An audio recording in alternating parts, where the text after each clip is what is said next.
in the bridge quarterback, but look, I think it's easier to get better playing than watching someone play. In fact, I don't think it, I know it. And so, when I look at that, I just really think that at some point you had to hand it over to him, because he is clearly the guy of the future.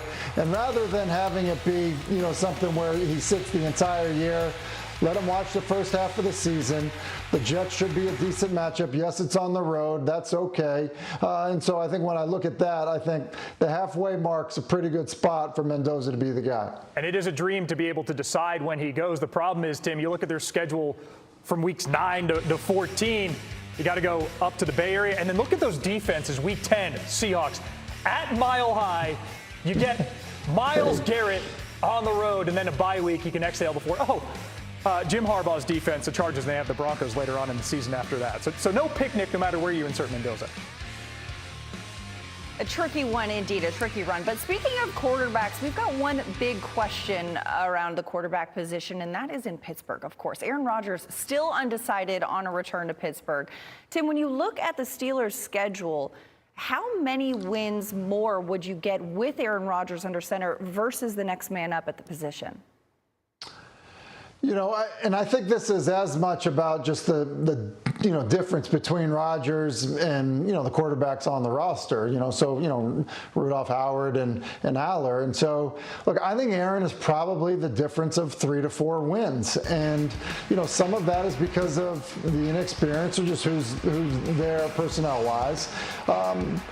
But I do think that that's the case. He's a master of the offense that Mike McCarthy is going to run. He could teach it as well as anybody. And so I think that that will help them, in a division that, I don't think is perfect. Obviously, we think Cincinnati will be better, but it's not a great defense. Cleveland's looking for a quarterback. Baltimore has new leadership. And so I think that it's not an overpowering division. And so when you have a quarterback that I still believe can play at a starter level versus an unknown, I think it's a difference of 3 to 4 wins. Maybe get them to 9 or 10 wins on the season. That is probably the highest profile storyline in the NFL as we now move past the schedule release. If not Rodgers, your options are Will Howard, Mason Rudolph, or Champs have an 8-3 record in the previous meetings, though.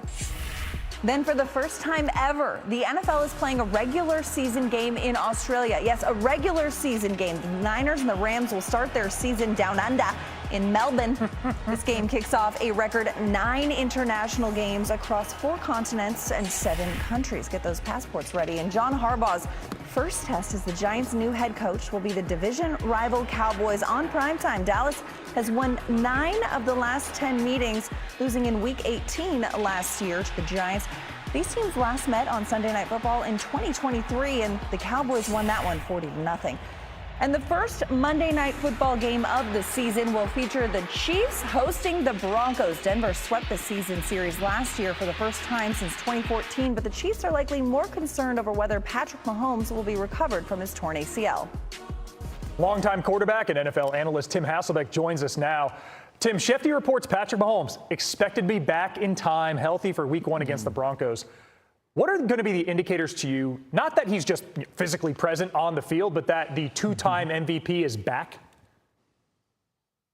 I think a couple things, Phil. I think first off, how is he moving around? He's never been a statue back in the pocket. He does such a good job, creating offense on his own outside of the design of a play. And so, is he back to doing that type of thing? That would be one of the things that, I think would be obvious for people to look for. And then the other thing I would say is, does he look comfortable when people are around his feet in the pocket? And I feel like with quarterbacks that have come off of ACL injuries, that's really the key, because so much of your focus is your eyes down the field.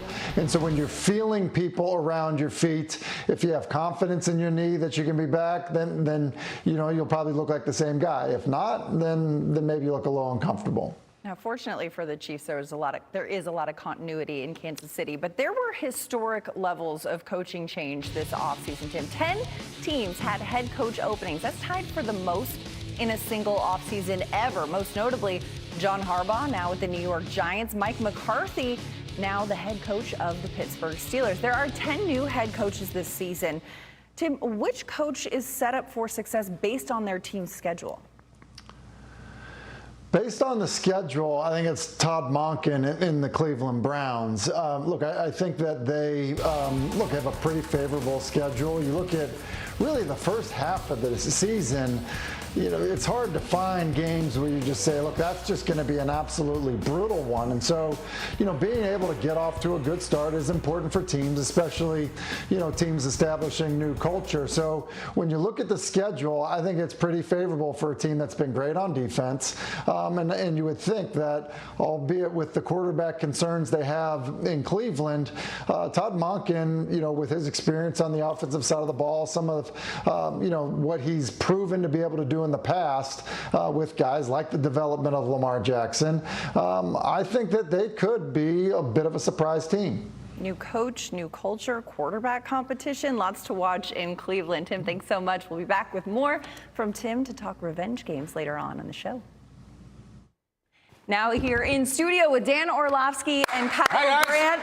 It's calendar Christmas. Let's go. We got a lot of marquee games to get to, but which one are you most excited to watch? Kyle, I'll start with you on that. All right, the one I'm looking forward to is Packers at Bears on Christmas Day. Packers-Bears, let's go. Let's do it again. Let's run it back. I feel like this one's going to have the aura of like an office holiday party. There's a lot of fun, a lot of pageantry, and at the end of it, sometimes people are offended. There might be that. People might lose their jobs at the end of this one. You can't lose to the Bears again.